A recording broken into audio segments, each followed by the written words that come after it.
los estudios al doctor Gustavo Velázquez, a quien saludamos y le decimos muy buenos días, Gustavo, gracias por venir, por aceptar la invitación. Buen día, Marcelo, vos y toda tu audiencia. Muchas gracias también por la invitación. ¿Cómo empezó el año? ¿Movido?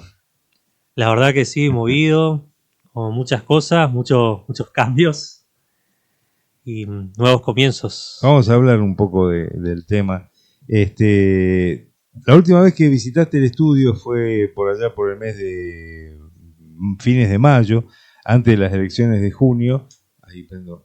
Porque llegaste a ser candidato a defensor del pueblo en su momento por Unidos por el Futuro, que era el lema que reunía al PRO, reunía también a algunos sectores al radicalismo.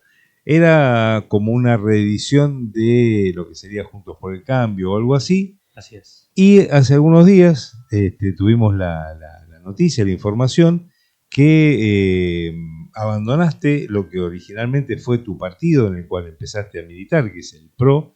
Hace un tiempo que ya estabas, recuerdo que has venido, has acompañado al ex diputado, digamos, en realidad mandato cumplido, no es ex diputado, el diputado mandato cumplido, así se dice, Horacio Loreiro, y hoy estás tomando otro rumbo, y quise invitarte días atrás, porque la noticia, si no me equivoco, fue el jueves que me enteré, miércoles o jueves, ahora no me acuerdo cuál de los dos días, y la verdad no me gustó la forma en la que algunos comentarios y algunas redes estaban expresándose cuando vos tomaste una decisión libre de tener otro camino y otro rumbo político, y sin embargo ya te tiraban con de todo, como se dice ahora, y no hicieron lo mismo con otras personas que también han tenido distintas miradas y que han cambiado de partido político. Esto medio como una introducción. Contanos vos cómo te sentís, qué es lo que motivó esta incorporación al Frente Renovador, qué es lo que vos entendés de la política, qué has visto, porque yo recuerdo la última entrevista que fue con Melina, que viniste, Melina Valiente, que era tu candidata a defensora adjunta, y yo les había dicho, me parecen, dos jóvenes que independientemente si estás en el Frente Renovador, estás en el PRO, no sé la Libertad Avanza, dudo mucho de ello, pero que tengan una manera de ver la política y el compromiso y el involucramiento en la política, me parece que es absolutamente necesario. Bueno, fue una decisión que me costó un poco sí tomarla por los años que estuve dentro del PRO, que era mi espacio. Estuve 10 años, fui ocupando diversos espacios dentro del partido. Llegué a ser presidente de la Juventud Provincial, secretario del bloque de diputados provinciales. Estuve muy adentro en lo que es la gestión parlamentaria con los diputados. Justamente, como decías, trabajé también con el diputado mandato cumplido con Loreiro, Horacio Loreiro, que es el actual presidente todavía del Promisiones. Y con él venía trabajando desde la época de cuando era concejal, cuando arrancó en 2015. Y yo, como lo he dicho, en diciembre, cuando en realidad fue mi salida, yo ya no me sentía cómodo con muchas cosas, como el partido fue cambiando en todo este tiempo, que lo terminé de desconocer de lo que fue alguna vez, lo que motivó que me sumara. También cuestiones internas que pasaban, que no me gustaban, ciertos manejos o formas de hacer las cosas. El alineamiento total casi con el gobierno nacional. Yo tengo muchas discrepancias en muchas medidas que ha tomado el gobierno nacional y no me parece, más allá de que que hayan acompañado al partido con votaciones en distintos proyectos que presentó el Ejecutivo, pero me parece que se perdió muchísimo la autonomía del espacio y como que fue subyugado también. Eso se vio en la última elección nacional acá en Misiones, que prácticamente los lugares que le dieron al PRO fueron de suplencias. Sí. Justamente ahí estuvo también, en ese momento le dieron a la Juventud también el espacio, pero si uno se pone a ver las cuestiones de fondo, en realidad se le dio porque estaban de suplentes, porque si estaba para el segundo lugar o el tercero titular, hubiesen puesto a otra persona. Yo porque conozco la dinámica de fondo y los actores que estaban en ese momento. Todo como el trajín. ¿Cómo se cocinó la lista? De alguna Exactamente. forma. Y justamente ahora que hice una nota de opinión para un medio, hablando de las cuestiones ahora, cómo impacta la recesión nacional acá en Misiones, después eso fue replicado por otro medio. Estás invitado a escribir en RP Noticias también. Ah, perfecto, me gustaría, sí. Ningún problema. Buenísimo. Sí. Yo me había expresado sobre ciertas medidas que tomó el gobierno de la provincia, que me parecían muy correctas, muy acertadas en el contexto que estamos. Y otro medio lo replicó. Y ahí empecé a ver una catarata de comentarios, críticas, y a la mayoría, digo, infundadas o que desconocen. Algunos inclusive confunden como que si yo fuese legislador. Y no, porque decían entregar a la banca, cosas así. Hay mucha confusión. La gente a veces lee el título o no lee toda la nota o lee y no piensa el contexto o de fondo o analiza la realidad y pega. O si no, como que le inducen. También depende, hay algunos comentaristas ahí que, como yo digo, a veces eran mis haters en el PRO, los odiadores, que se ve que soy muy importante para ellos. Bueno, en cada nota, cosa que aparecía, veía comentarios y testamentos, digo. O sea, me causaba gracia, digo, eso. Porque también en el partido no se animaban a veces a decirme las cosas y ahora lo hacen de esa forma. Claro, y encima no de manera anónima, pero sí en una red social. Y no haberlo planteado en el cara a cara para el debate. Que de repente puede ser que piensen distinto que vos, pero hay un ámbito. Si se habla de política, es un lugar donde se debería discutir, me parece. Exactamente. Tuve con varios así que vi que comentaron intercambios también en el partido, pero nunca de esta forma así, con ese tipo de comentarios y demás. Pero también entiendo que es parte a veces de este tipo de cosas, que la gente reacciona así, pero a veces es como que una sobrereacción también, porque todos somos libres de elegir el espacio en el que queremos estar, donde nos sentimos más cómodos, donde nos sentimos más representados. ¿Hubo alguna señal que vos diste hacia adentro del PRO, alguna reunión que pediste, hablaste con alguien en particular, o todavía no tomaste esa decisión? Porque, de hecho, vos escribiste una nota, hablaste de medidas, leí la nota, por supuesto, hablaste de determinadas medidas.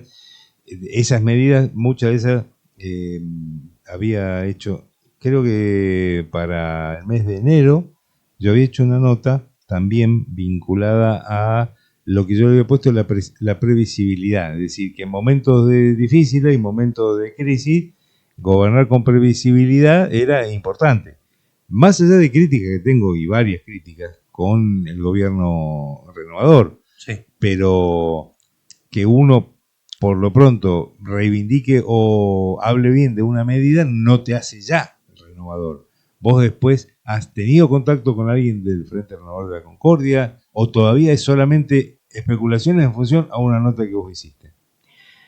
Mi salida en realidad del espacio del PRO fue en diciembre. Fue hace un tiempo ya. Sí, sí. Yo tuve sí contactos desde el lado del Frente Renovador. Fui inclusive a un programa de streaming donde hablé también, me plantearon que hablé sobre la situación que está el PRO ahora en el contexto nacional, provincial. Y desde ahí me incorporé al frente. Esta nota fue, mucha gente no lo sabía porque no lo hice tampoco trascender ni todo el show. No, publicaste, yo había visto en tu red también, me habías publicado. Y que lo levantó, si no me equivoco, como es Infover, lo levantó, pero de manera crítica lo hizo. Sí. Yo vi como que era una ironía, como diciendo, mirá lo que está diciendo ahora Gustavo Velázquez. Claro, lo hizo de esa forma y después lo replicó también otro medio provincial, Misiones Opina. Sí. Y tuvo una cierta trascendencia en la red por la cantidad de comentarios, compartidos.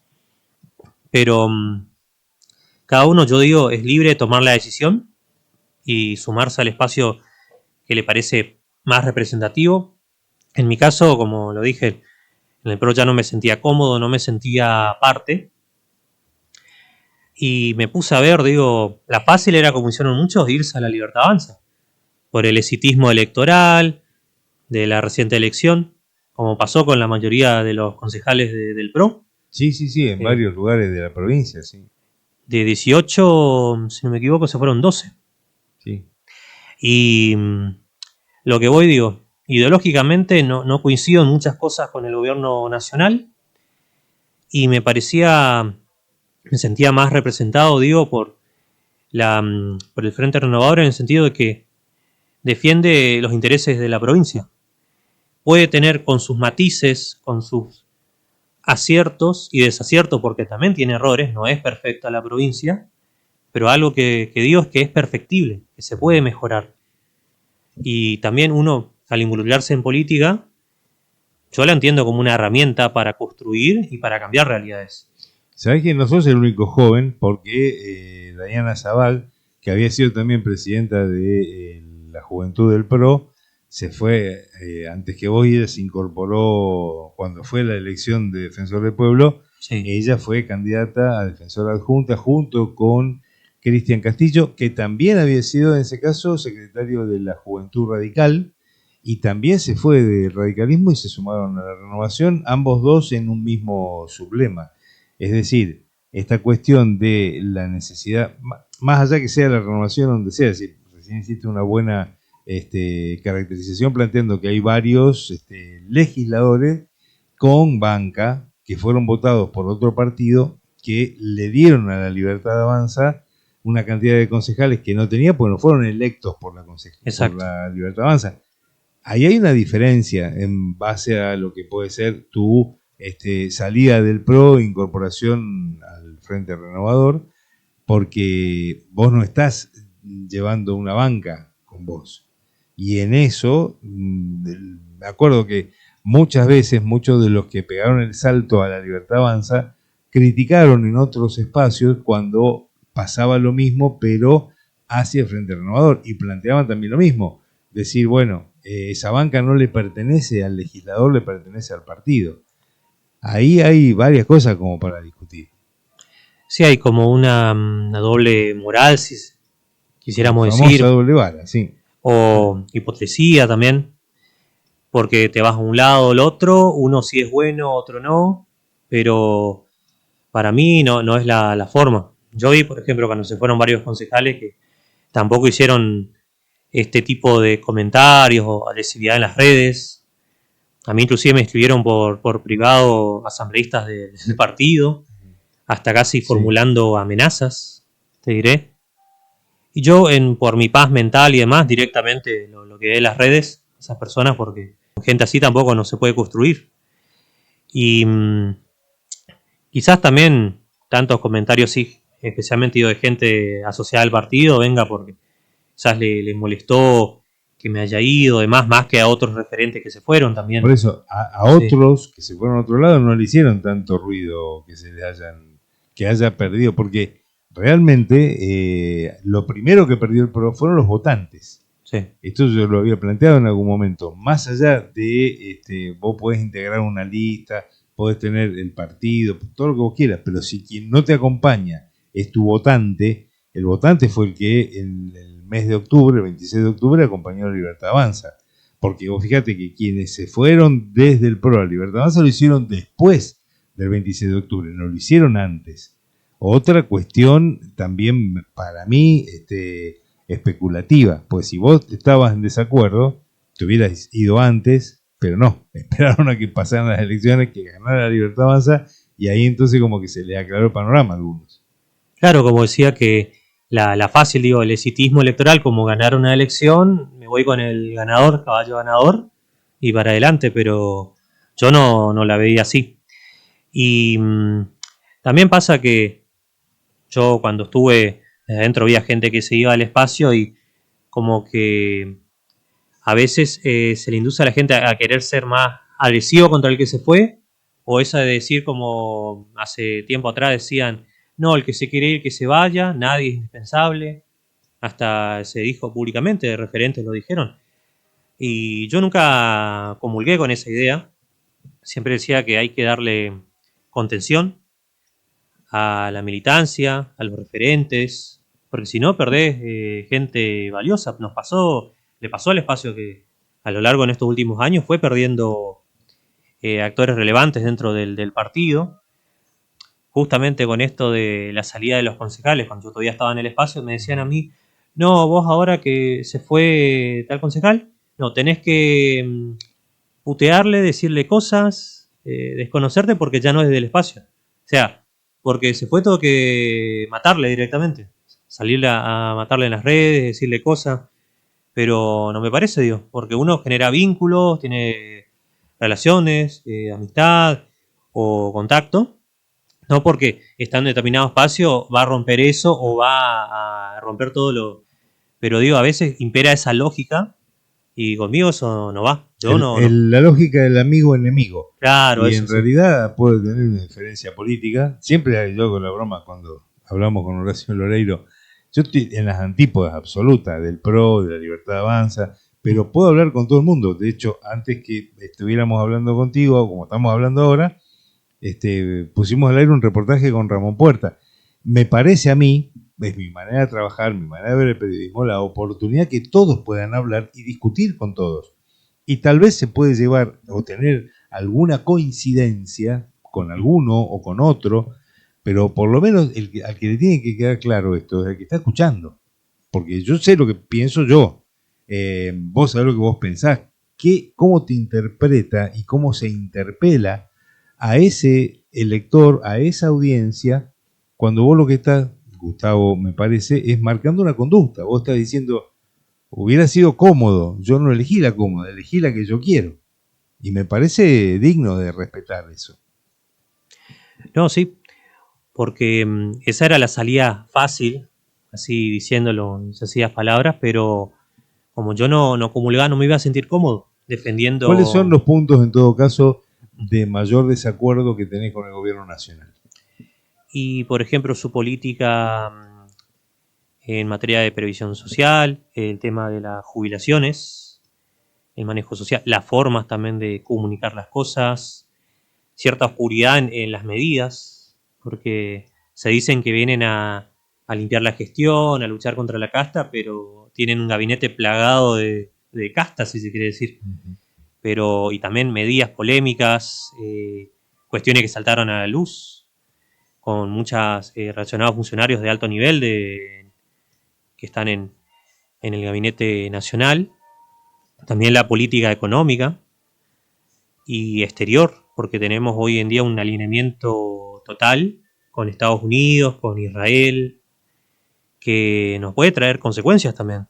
Por hoy en día ya no vivimos más en un mundo unipolar donde estaba solamente la hegemonía estadounidense. Claro. Ahora estamos en un mundo multipolar. Tenemos China, lo que es todavía la Unión Europea, distintos actores. Si nos alineamos solamente con uno, quedamos pegados a eso. Ahora, fíjate esto que está por salir, que lo están negando, pero ya veo que va a ser una realidad el tema del acuerdo con los inmigrantes, con los deportados de Estados Unidos que quieren enviarlos a Argentina. Que el gobierno se jacta una política migratoria fuerte, con control y demás, y quiere recibir a lo que descarta Estados Unidos. Eso es una. Digo que hay muchas contradicciones y ahora justamente con los últimos acuerdos que se firmaron y demás, la economía no está bien.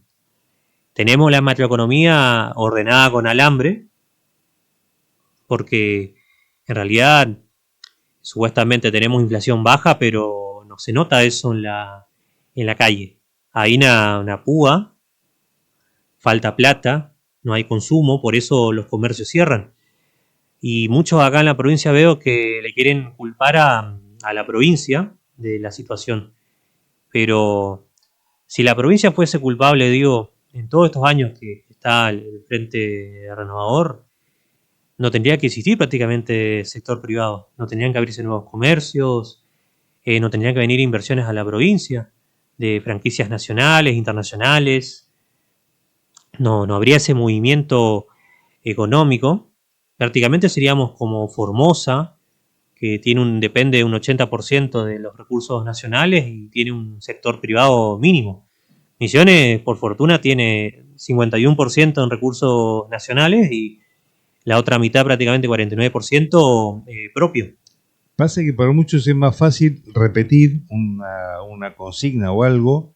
Una de las cosas que le preguntaba en la entrevista a Puerto, el tema de la famosa aduana paralela, instalaron la aduana paralela, yo le preguntaba, pero usted se refiere a los anticipos de los ingresos brutos, es decir, no es, pero la palabra, el concepto quedó, y hay muchas personas que sin tener idea de a qué se refieren, hablan de la aduana paralela. Sí hay empresarios que dicen, ese impuesto de ingresos brutos nunca me lo devuelven, eso es concreto, eso es un reclamo que se le hace a la Agencia Tributaria de Emisiones, que no está agilizando las cuestiones, y hay propuestas. También días atrás hablamos con Cristian Castro, el diputado del país, que es Control Público Nacional. ¿Por qué no se usa parte de eso para pagar EMSA, por ejemplo? Digamos, buscar soluciones, no solamente quedarse en el marketing de la frase. Y en esto que vos estás diciendo es analizar cómo es la economía de la provincia y cuáles son las fallas para que entre todos, oposición y oficialismo, le encuentren la vuelta. Porque si no es como que están todos en campaña permanente. Exactamente. Eso también, veo en la oposición de forma generalizada, que está esto de pegar, por si las dudas directamente. Sí, sí. Y no ponderar ni siquiera lo que se hace bien, lo bueno. No hay objetividad. Y eso es peligroso también cuando se pierde la objetividad y uno cae solamente en subjetividades. Porque se pierde después la verdad de las cosas, lo que es, lo que no es. Y hoy tenemos justamente una posición que se dedica en las redes a hacer videos, reels, o posteos, o repostear inclusive gente referente que contrarios a los intereses de la provincia. Y volviendo también a la situación que estamos, de nacional, que pega acá de lleno en la provincia, tuvimos también hace no mucho el gobierno de Alberto Fernández, que tuvimos una explosión inflacionaria, eso es innegable. ¿Y qué pasaba con el sector comercial? Subsistió, seguía existiendo, no tenía esta malaria que hay ahora, donde se empezó a ver los nuevos paisajes en los pueblos, en las ciudades. Sí. Acá en Oberá se empezó a ver también locales por liquidación por cierre. Empezó a aparecer en Posadas también, en pleno centro, vacíos locales. Y eso es algo que no se veía hace mucho tiempo. El consumo claramente cayó, hay menos plata en la calle, la gente consume menos, prioriza los gastos normales de la casa, y también aumentó el endeudamiento de las familias. Que tan normales son, porque hoy, por ejemplo, aumenta el 16% del gas a nivel nacional. Es decir, los servicios, con esa cuestión del sinceramiento, en realidad son aumentos, pero bueno. Para ir promediando, estaría dos cosas preguntarte. Una, ¿qué es lo que viene por delante, Gustavo? Y luego una reflexión que podamos ir cerrando y que nos digas, bueno, cómo estás pasando este momento. Bueno, para lo que viene, yo me sumé al frente de Renovador. Pienso seguir haciendo lo que venía haciendo. Política, me gusta la política, justamente como dije, una herramienta para construir, para cambiar realidades, para aportar mis conocimientos, mi experiencia en la búsqueda de soluciones. Lo que yo veo es que desde el oficialismo uno puede acceder más rápido a las soluciones, gestionar, trabajar en ese sentido y siempre estar en cercanía con la gente, con los vecinos y buscar soluciones a los problemas que hay, tanto en la ciudad, en la provincia. Aportar, tengo experiencia en el ámbito legislativo, para aportar justamente ahora esta nueva etapa que arrancó el recambio legislativo. La Cámara se va a enfocar mucho en cuestiones productivas. Hay mucho para hacer y en eso voy a estar siempre a disposición, porque me gusta siempre. Oberá sí quedó sin diputados provinciales, pero de ningún sector político. Eso es cierto, es una cuestión, la verdad, interesante, porque la primera vez me parece que pasa en años. Y es un desafío también ahí de la representatividad, de qué llevar a la Cámara, los reclamos, planteos. A mí no seré legislador, pero gente de determinados grupos me hacen planteos, consultas. Yo trato de derivar con quien corresponde, trabajar en el sentido de ver en qué se le puede ayudar, en qué se puede gestionar, qué se puede hacer. Por ahí esto no es viable lo que plantean, pero sí de otra forma. Siempre buscarle la solución, no quedarse con el no. Porque no y de brazo cruzado. Para mí eso nunca no es bueno. Hay que trabajar. Esa es la clave. Gustavo, muchísimas gracias por venir. A disposición siempre los micrófonos de Primera Mañana, de RP Radio. Y bueno, avisarnos por dónde anda tu destino. Y si escribís, avisame y bueno, lo compartimos en RP Noticias. ¿Sí? Perfecto, Marcelo. Muchísimas gracias por el espacio y un gusto estar por acá nuevamente.